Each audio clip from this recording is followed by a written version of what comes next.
4.5 years ago, David Goldman kissed his wife and son goodbye as they left for what was supposed to be a 2-week vacation to Brazil, not knowing that would be the last time he would ever see them.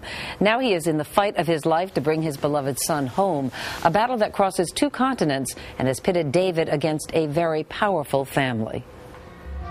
Come fly with me. They were beautiful. It looked like a fairy tale.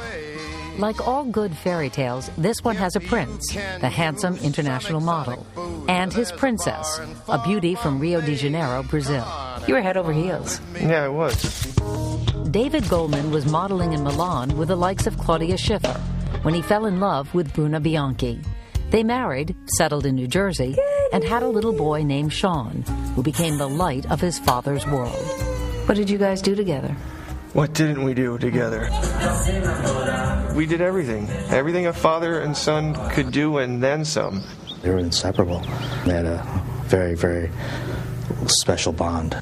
It was a bond Bruna often told friends like Casey Fillion she was grateful for. Great dad.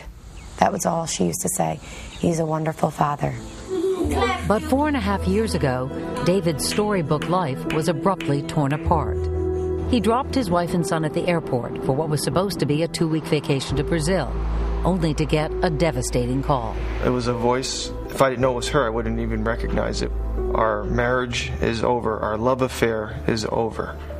I decided to stay in Brazil. Just like that, David's wife was gone. And if he ever wanted to see his beloved little boy again, she demanded that he fly to Brazil to sign away custody. It's like being dropped into a nightmare. A living nightmare. Bruna had kidnapped our own child. According to the Hague Convention, an international treaty that both the U.S. and Brazil have signed on to, this was a clear case of international child abduction. Yet David would spend the next 4 years engaged in an agonizing battle to see his son, with nothing to hold on to except a few phone calls he'd managed to record. Dada? Yeah? I love you forever. I love you forever, buddy. Then last August, the case took a startling turn. Bruna was dead. Jaw dropped to the ground, and I thought, oh my God, I couldn't believe it. I thought, oh my God, David's going to get his son back now. But to David's shock, it wouldn't be that simple. Bruna had died shortly after giving birth to a baby girl, and her new husband, a Brazilian lawyer from an influential family, was determined to keep Sean in Brazil.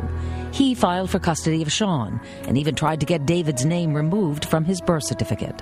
This guy wanted to erase me from any connection with my son and put his own name on it. He's up against people who have a lot of resources, both in finances and in their influence and abilities.